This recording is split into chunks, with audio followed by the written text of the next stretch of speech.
France 24 et La Première présente. Bonjour, bienvenue dans Outre-mer l'hebdo consacré à l'actualité des territoires ultramarins. À la une, cette semaine, les algues, une filière prometteuse pour la Polynésie. Des recherches sont en cours pour dénicher les plus savoureuses et en faire des mets de choix. Reportage à suivre dans cette édition. A tout de suite.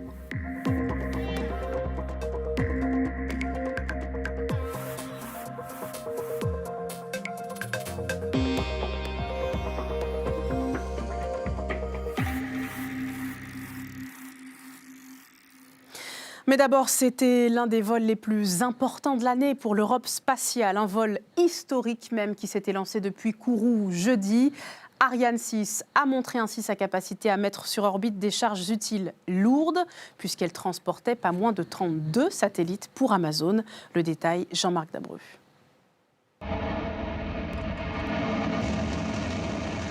C'est la fusée la plus puissante de l'histoire du spatial européen. À 13h45 comme prévu, Ariane 6 se libère de la gravité terrestre et fonce vers l'espace depuis le centre spatial guyanais.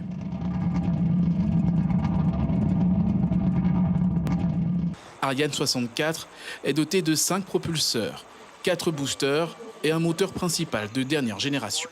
C'est un aboutissement. On a lancé jusqu'à présent avec succès 5 fois l'Ariane 62, donc la version avec deux boosters à poudre. Aujourd'hui, donc c'est la première fois qu'on va lancer cette version Ariane 64, donc avec 4 boosters et une coiffe longue. Au bout d'1h53 de vol, les 32 satellites sont libérés. Le lancement est officiellement une réussite. Évidemment, ce qui s'est passé aujourd'hui, ça nous motive. Il y a encore du travail à réaliser pour arriver à notre pleine cadence, qui est de 9 à 10 par an. Mais évidemment, aujourd'hui, on a franchi une étape qui est majeure. Maintenant, ce qu'on voit, c'est qu'aujourd'hui, les clients ont des projets, en tout cas un certain nombre de clients dans le monde ont des projets de plus en plus ambitieux. Là où avant, on parlait de satellites unitaires ou de grappes de 2-3 satellites, maintenant, on parle de concessions de milliers de satellites. Avec ce lancement, le nouveau lanceur européen est désormais sur une rampe d'un succès commercial. 17 lancements de satellites d'Amazon sont prévus d'ici à 2030, le plus gros contrat de l'histoire d'Arianespace. L'émotion toujours vive à Saint-François, en Guadeloupe, où une collision mortelle entre 2 ULM s'est produite en plein vol. Une enquête a été ouverte pour homicide involontaire en début de semaine pour tenter de faire toute la lumière sur les causes du drame. On fait le point avec Laïd Beritane. Que s'est-il passé ce 9 février 2026 pour que 2 autogyres se percutent en plein ciel ? Si l'un des appareils s'est posé en urgence sur la piste de l'aérodrome de Saint-François, l'autre en revanche s'est écrasé en mer faisant 2 morts, le pilote et son passager. C'est ce restaurateur qui a donné l'alerte et appelé les secours. C'est 2 touristes qui ont vu vraiment le petit hélicoptère tomber et qui ont dit que c'est bien ça. Donc du coup j'ai appelé le secours et puis le temps d'appeler le secours et on regardait, ils avaient déjà coulé vraiment. Les agents du bureau enquête accident sont arrivés sur place pour déterminer les causes de la collision. Il s'agit de cartographier le site, réaliser des prises de vue, procéder à d'éventuels prélèvements sur les 2 appareils. À ce jour, toutes les hypothèses sont avancées. On suppose qu'il y a eu des problèmes de visibilité, l'éblouissement du soleil, des problèmes d'angle de vue, ainsi de suite. Donc, ça veut dire que quand même, sur un cheminement où 2 ULM se croisent, il faudra peut-être éventuellement penser à des itinéraires pour les avions entrants et les avions sortants. Pour voler en autogire, le brevet ULM spécifique à la classe 4 est obligatoire. Y a-t-il eu défaut de conformité des appareils, erreur de pilotage ? L'enquête devra établir la chronologie et les circonstances de la collision. La procureure de la République de Guadeloupe a ouvert une enquête pour homicide involontaire. La Polynésie compte près de 500 espèces d'algues, un potentiel économique considérable. Alors 2 projets de recherche sont en cours pour lister celles qui sont comestibles et même proposer des recettes en partenariat avec le lycée hôtelier de Tahiti. C'est le dossier de l'hebdo, signé Nicolas Suire, Ismaël Tayata et nos équipes sur place. À plus d'1 heure de la capitale, Vailao. Commune où se situe l'IFREMER, l'Institut français de recherche pour l'exploitation de la mer. Des chercheurs travaillent à la production de cette algue rouge, la Gracilaria. J'ai des bassins posés à terre avec du pompage et qui m'alimente et de l'aération qui m'alimente mes bassins. Donc sur ce protocole-là en particulier, on se trouve à peu près sur des biomasses donc à entre 4 et 7 kilos d'algues par mètre cube, donc 1000 litres. Dans 1000 litres, on a entre 4 et 7 kilos. Et on va avoir une productivité d'environ 30% par semaine. 3 espèces d'algues sont étudiées à l'IFREMER dans le cadre du programme Protège. Fin 2024, donc on a réussi à maîtriser les protocoles d'élevage sur les ulves et sur la Gracilaria. Donc pour pouvoir vraiment envisager une culture à grande échelle, à la fois pour la bioremédiation, donc le traitement des effluents, et à la fois aussi pour avoir une algue commercialisable pour la consommation humaine. Des kits de démonstration sont disponibles pour les porteurs de projets. Coût d'investissement pour travailler avec la direction des ressources marines, 8 400 €. Ça peut que être rentable, parce qu'il n'y a pas de coût sur l'aliment. L'électricité, c'est vraiment bas. Grâce à la DRM, j'ai pu faire une convention avec eux. Donc, dans la convention, il est inclus qu'ils me fournissent le matos. Moi, je produis, quoi. Ceux-là ne cultivent pas les algues, ils les récoltent et les répertorient. Ils participent au programme REMU. Je recense toutes les algues comestibles de Polynésie et ensuite, une fois que je les collecte, j'analyse leur composition pour savoir en fait si elles seraient bonnes à manger, qu'est-ce qu'on pourrait même faire des compléments alimentaires. En laboratoire, les prélèvements sont analysés et leur ADN séquencé. Le but est de déterminer leur qualité. En fait, à chaque fois, on a un herbier. Donc ça, c'est une espèce. Avec une étiquette, on met la date, le site, qui a récolté et le numéro. Certaines algues seront sélectionnées pour être cuisinées, comme 113 autres espèces. Déjà, des établissements scolaires tels que le lycée hôtelier de la Presqu'île en ont adopté quelques-unes, très prisées de ses clients.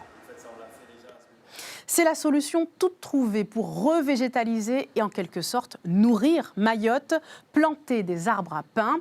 C'est ce que propose l'association La Cantine de Mayotte. Elle a donc distribué des plants pour favoriser les cultures locales. On voit cela avec Jean-Michel Mazerolle. Des fruits d'ici 3 ou 4 ans, c'est le défi qu'a lancé l'association La Cantine de Mayotte, créée après le passage du cyclone Chido.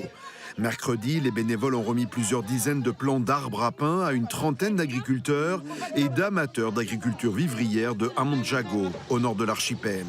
Objectif, pousser les habitants à planter et reconquérir un début d'autonomie alimentaire. J'en ai pris 2 pour moi et 2 pour mon enfant. Je plante dans mon champ et dans ma cour pour avoir de quoi manger.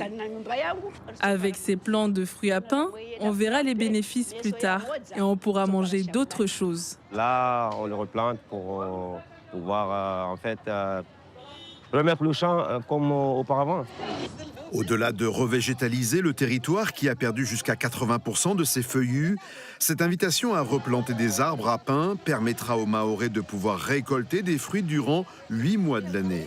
Une opération de salut public pour reconstruire l'agriculture mahoraise. Tous les agriculteurs du Nord qui ont besoin d'arbres à pin ou d'autres arbres comme des orangers, des citronniers, on les aide. On les leur donne pour que demain, on puisse avoir des fruits et des légumes cultivés à Mayotte. D'autres distributions similaires sont en cours sur le nord de l'archipel, la zone la plus dévastée par le cyclone Chido en décembre 2024. Et pour finir, je vous propose une balade sur la côte est de la Nouvelle-Calédonie à la tribu de Petit Borindi. Comme il est de coutume parfois, le village a invité le grand public pour un week-end découverte. Excursions, baignades et ateliers, un vrai dépaysement très apprécié. Marion Tellier avec Gaël Détivry.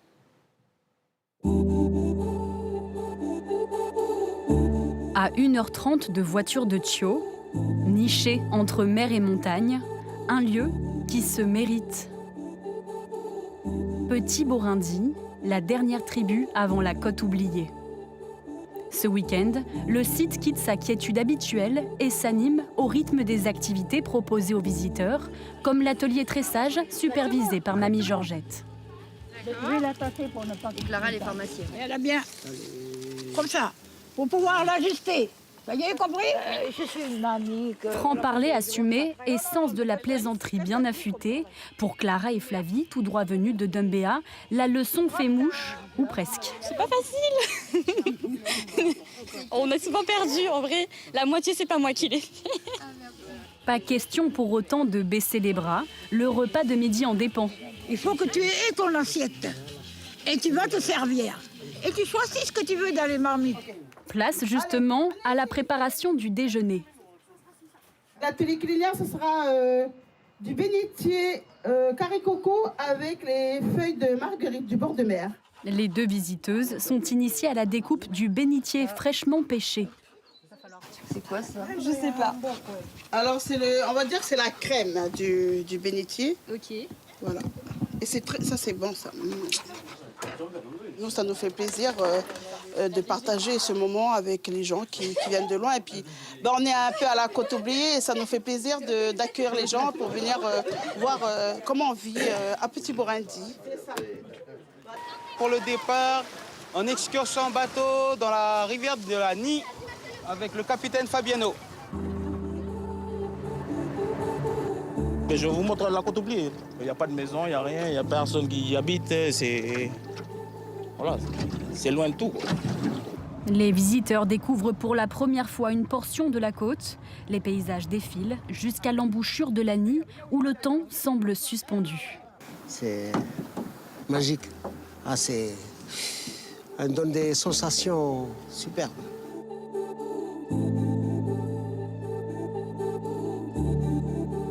Dernier bain dans une eau cristalline pour finir la journée. Un rendez-vous que la tribu espère désormais organiser tous les 2 mois. Et c'est la fin de cet hebdo. Merci de l'avoir suivi. On se quitte sur ces images du réveil du Piton de la Fournaise à La Réunion. Le volcan est de nouveau entré en éruption ce vendredi. La dernière fois, c'était le 18 janvier et cela avait duré un peu moins de 48 heures. Passez une belle journée, une belle soirée où que vous soyez. L'information continue sur France 24.